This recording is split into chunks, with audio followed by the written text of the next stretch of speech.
My Democratic congressman voted against the health care bill, perhaps because he was afraid of not being reelected. What do you think of voting based on self-interest?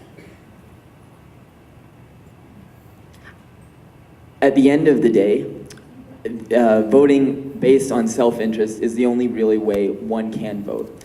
The framers were intensely aware of majority tyranny.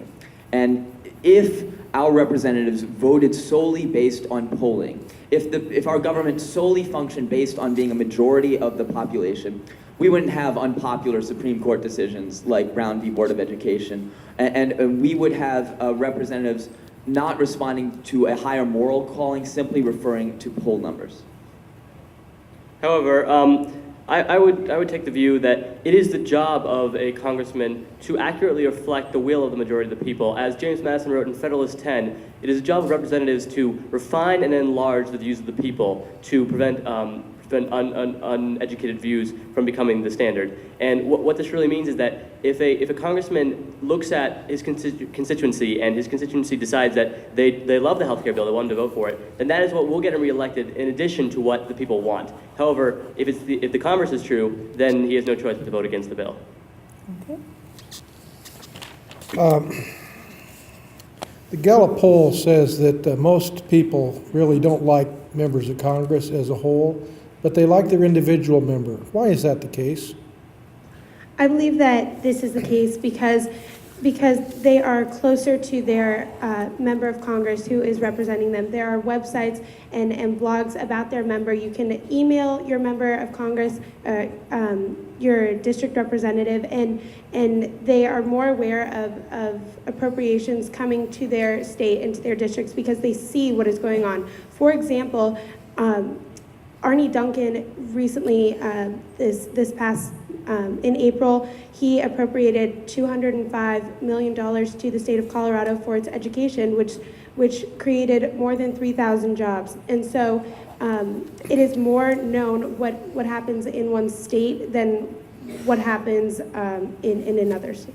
Also, your representative is an advocate to get funding for your district. Funding for the Gravina Island Bridge, which was deemed a bridge nowhere, was from a representative which made $398 million to go to that bridge.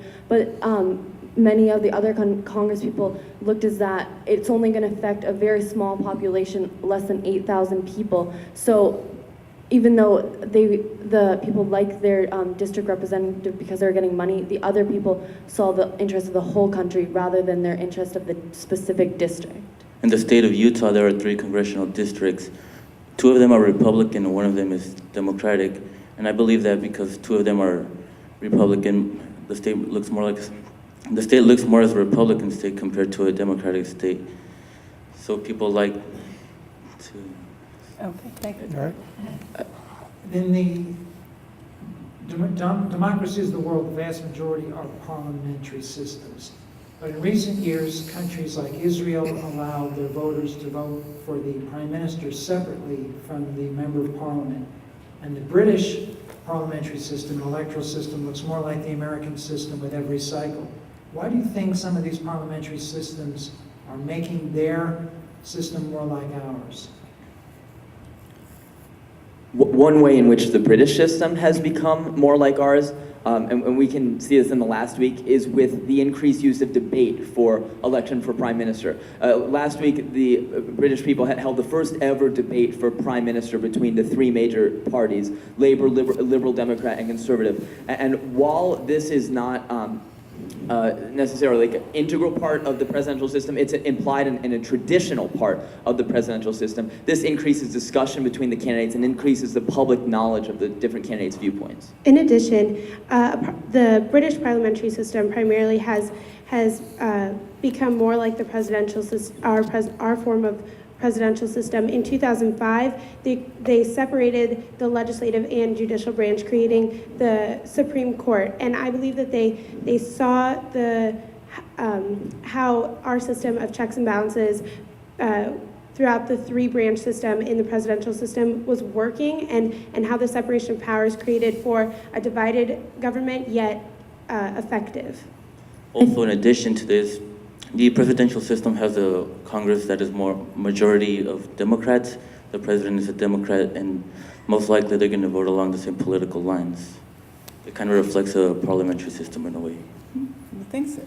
Do you think the bitter partisanship in Congress today is partly a consequence of the way congressional districts are drawn?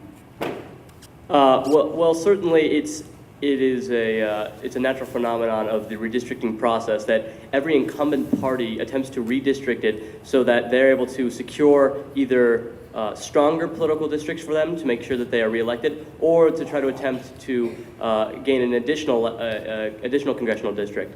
And what this really does is results in districts where the people's votes begin to count less and less, as they are seen merely as putting their stamp of approval on a candidate who is already assumed to be elected.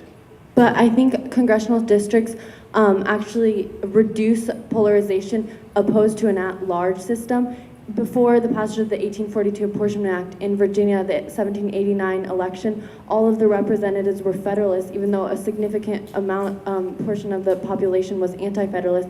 So if those people cannot get their voices heard in Congress, there's going to be more polarization between the different states, because all the states are going to have all the representatives from one party. I'd like to agree with my colleague, Ms. Kendrick, and say that congressional districts reduce the amount of polarization because there are such things as safe districts. As my colleague, Mr. Garcia-Gonzalez, pointed out, in Utah, there is one Democratic safe district allowing for that minority viewpoint to be heard and reduce partisanship. Okay, thank you. Do you want to jump in? What's the ideal size of Congress? The House of Representatives.